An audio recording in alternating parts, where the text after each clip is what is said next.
Hello and welcome to Real Watchers Movie Club. My name is Garrett. And I'm Kevin. And we are your hosts. Movie Club is the show where we pick a movie every week and discuss it just like a book club. On today's show, we are beginning our May month-long theme of looking at films directed by women. And our film this week is the animated drama Liz and the Bluebird. Our thoughts and more are coming up on Movie Club.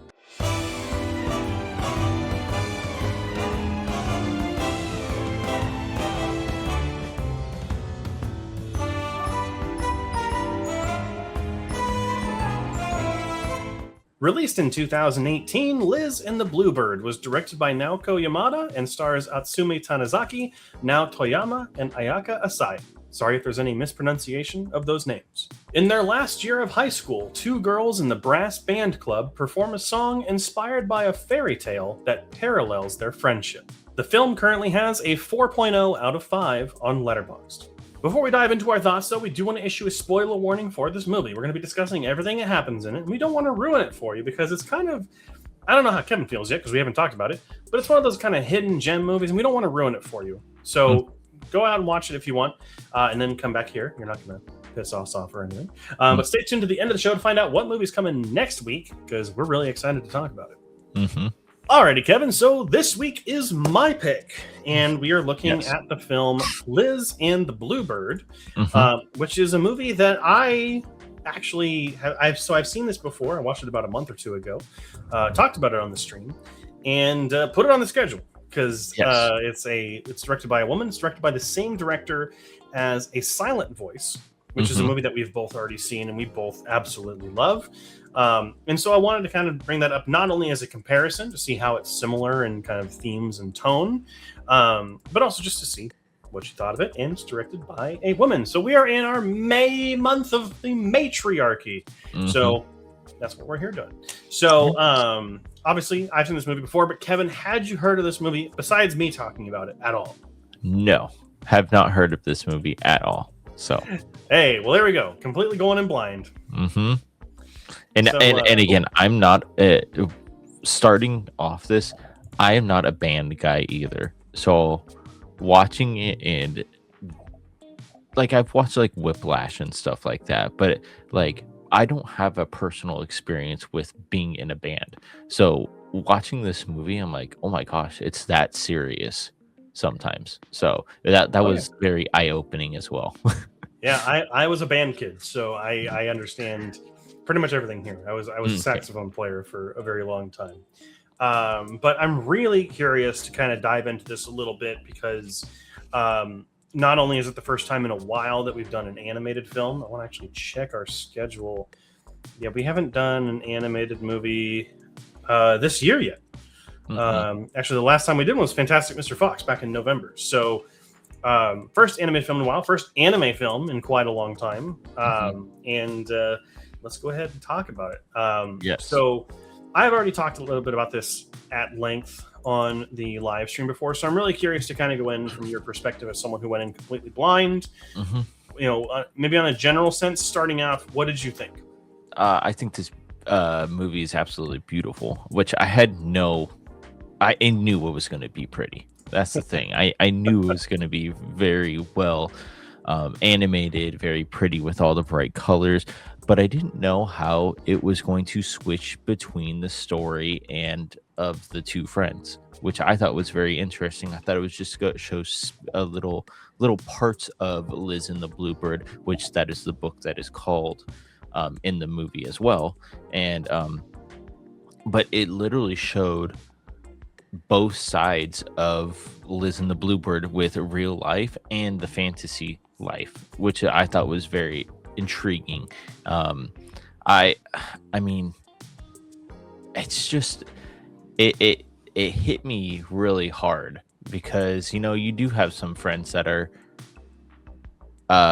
maybe not living up to their potential and stuff, and you don't want to see them fail, but you also want them to go out and do their own thing.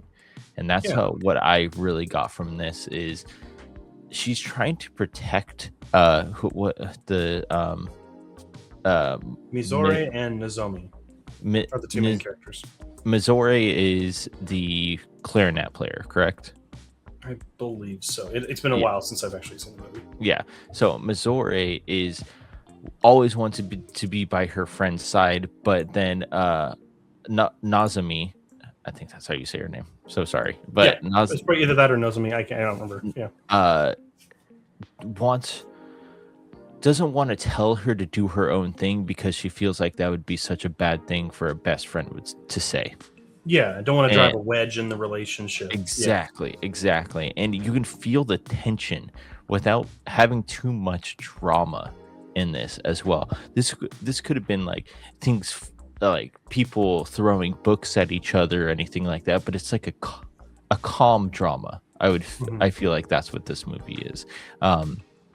With everybody noticing something is wrong, but the two main characters can't put it together in a way. And then until Mizore talked to somebody else about it, like a counselor, or I think it was just her career opportunist or something like that in the movie. Like her teacher, yeah. That's when she realizes, oh my gosh, this is how my friend is feeling. But because some people don't know how to get their feelings out there because they don't want to hurt anything. Yeah, and there's definitely a thing too where, it's like you don't want to risk harming something that is so intrinsically important to you. We've all been there with a friend, a family member, someone who maybe they're on a path in their life or they're with someone, or they're in a bad job or relationship or friendship or whatever it may be. And you don't want to share voice with them because you don't want to ruin that. Or in this movie, there is that, but then there's also the notion of a romantic part of it. Where one of them is romantically interested in the other. At least from what it appears from the outside. You could look into this as like, an I love you, as like the same way that I love Kevin as a friend, which is, platonic, right? But this is and has been noted to be what is called a sapphic romance film. So this is a lesbian romance movie, which is what that means. Sapphic is a romance story between two women. So if you didn't know that, there's your vocabulary word of the day. But the way what I really want to narrow down about this movie is we could talk about the story all day long, how we can all connect to this. We've all had someone that we really like that we're afraid to tell them what we think, whether that's committing or admitting love or telling them something they don't want to hear or whatever it could be. But this is a single location movie. Yes, which is just awesome. In the school. So when you're in just a classroom, the band room, the science lab or wherever else they are, like how do you use your animation budget? In this movie, the way that it does the little things, the blowfish in the tank, the moving of the hair, someone putting their arm behind their back, or the way they posit themselves, everything is animated with such care. And everything makes a difference. The way someone looks at someone else, the way they don't look at someone, the body language is animated so incredibly well. You can even say when she's Nazame Mizore is doing her read. I'm not an instrument guy. But the wreath, and she's tying the red string around it while she's making her other ones, and the person asks her a question and it tightens up because it's a question she doesn't want to answer.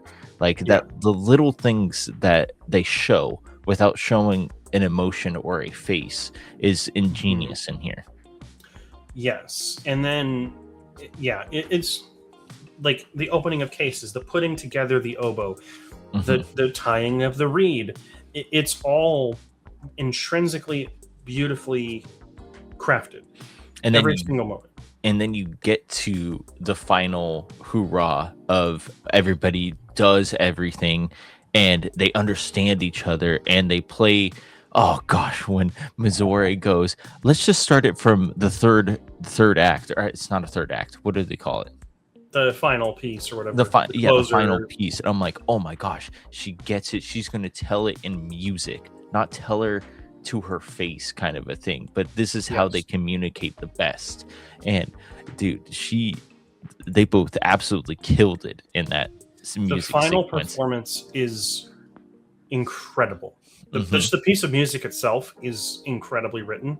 And it's an incredibly emotional moment. Like, that is the culmination of their years of friendship and, you know, the love that they kind of feel for each other in various different ways, kind of coming to a head, and realizing that the person that they thought they were in the story is the opposite. Yes. Which is a great moment as well, to kind of realize that you're not the one that's holding on, you're the one that has to, or that you're not the one that wants to stay, you're the one that has to let go. But yes. There's a lot of that turning around, which is really really well done. The little thing of her Nazami crying just a little bit, not like bawling, so the practice doesn't not keep going. I knew she was gonna cry, but it was just 2 tears, and then okay, gotta go back to my flute because I gotta tell her that I understand what's going on here, which is it's incredible too. And a little bit more on the animation too, right? In that parallel, right?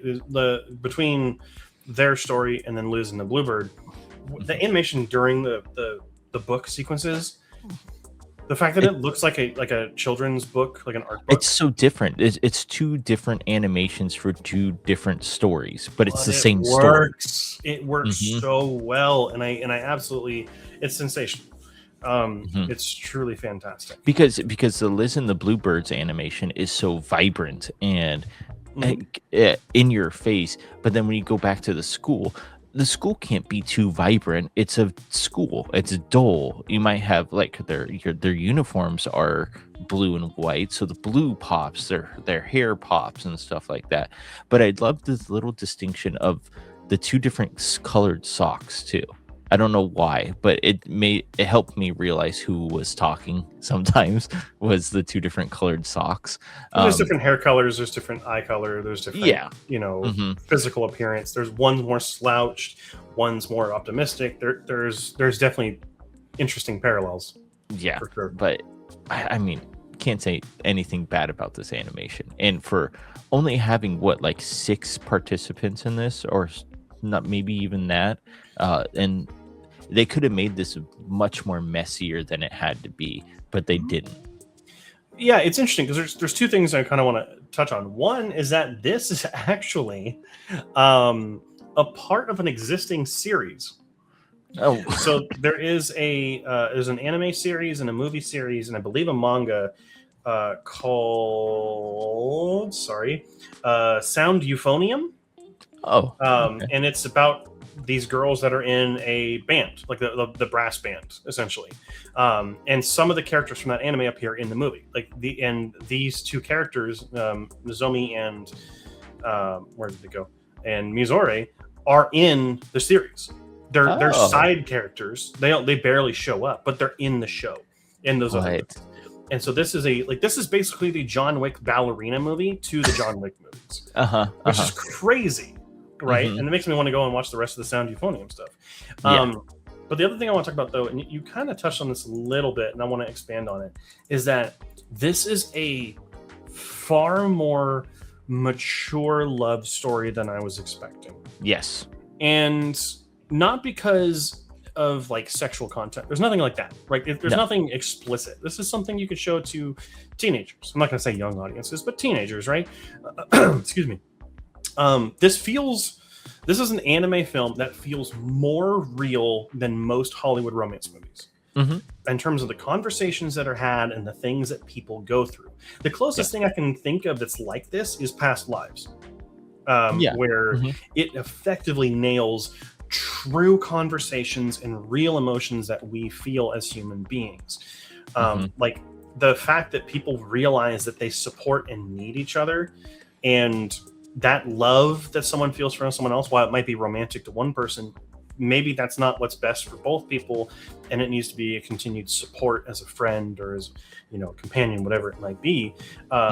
It's a potent reminder that you just need to, as much as possible, tell the people in your life what they mean to you. Yeah. And not to let chances slip by. I mean, like, a lot of people just say, I don't know how long it's been for you, but like, when you're in the dating scene, right, just ask, like, what's the worst they're going to say is no, right? Like, to just make sure that you share, because you don't want to lose those chances to say what you want to say. And that goes beyond romance. That that goes to family members, to someone that you may lose, or someone that you had a fight with, or whatever it may be.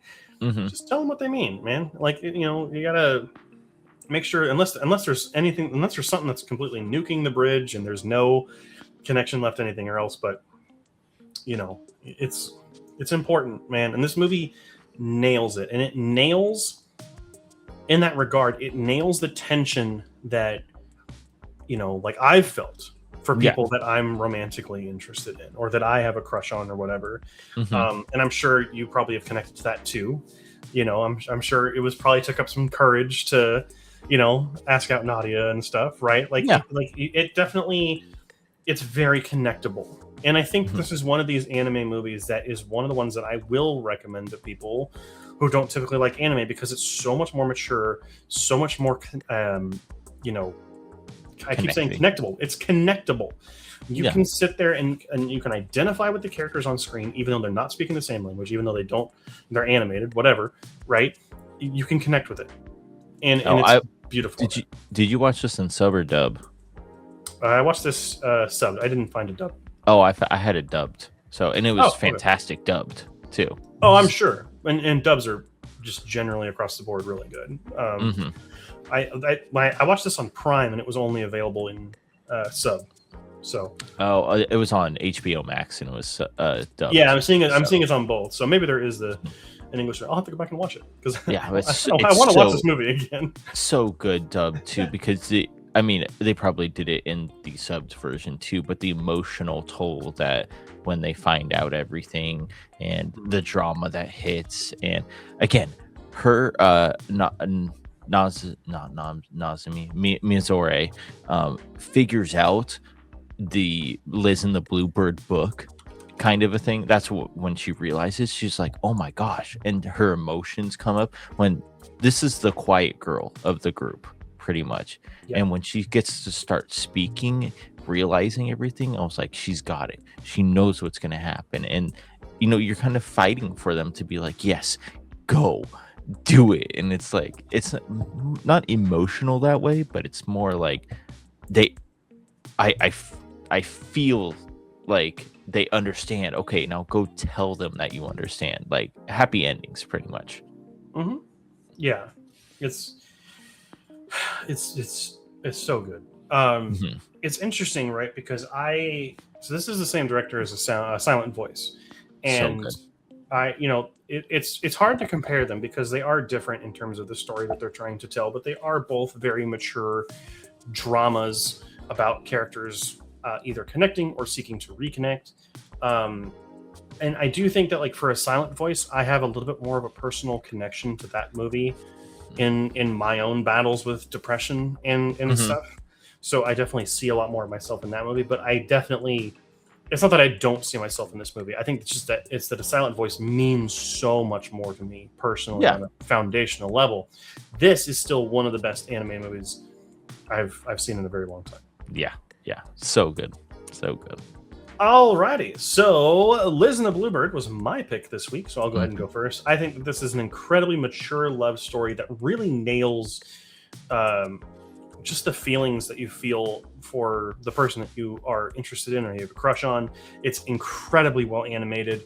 The parallels between the fictitious children's fantasy story and the music that they're playing and the relationship between these two girls is just beautiful. It's a beautiful film with incredible music. I was tearing up during the final performance in this movie, and tearing up during their conversation in the science. I think it's the science lab. Yes. But and then the ending just, it's so good. I love this movie. So I give it a 98 out of 100, which is 4.5 stars out of 5. This is one of my favorite kind of just discoveries that I just happened upon while browsing through Prime. So, nice. But Kevin, what did you think? Yeah, I mean, not to just talk the same like you did, but animation style is absolutely fantastic. The different animated styles as well, going from the fantasy world to the real life worlds, is they could have kept it the same, but they didn't because they know it had to be more fantasy than in real life. And I really enjoyed that choice. But the character development in this movie is absolutely a 10 out of 10. Like, absolutely love it. The quiet girl gets her realization, and the friend realizes it as well, and you could just get a good happy ending without any talking. But without it's any all real like resolute, like it's resolved, but we don't know what their answer is. I know, We can kind of get an idea. but the song gives them that answer that, again, we don't know, but they know because of the last part of the Liz and the Bluebird song, which is spectacular, with fantastic. I absolutely adore this movie. 97 out of 100 is what I gave it. So We're very, both very right close. there. Mm-hmm. Gotta love it. Well, that is going to bring us to the end of this week's episode. And so, what did you think of Liz and the Bluebird if you watched it? Go ahead and leave those comments down in the comment section down below. But remember to be respectful of one another, just because it's the right thing to do. Next week, we are continuing our May month-long theme of female-directed films. And the next film is the powerful documentary Black Box Diaries, which we'll be checking out next week. So make sure to subscribe and watch the film so you're not spoiled on it. But thank you so much for watching. Of course, we have this show that goes live every single Friday at 4 a.m. Pacific Standard Time, and our live stream every single Wednesday at 7 p.m. Pacific Standard Time, where we talk about movie news, reviews, and so many more other things that just end up coming into our brains. But that's going to be it. Thank you so much for watching, and until next time, make sure to keep those eyes on the screen.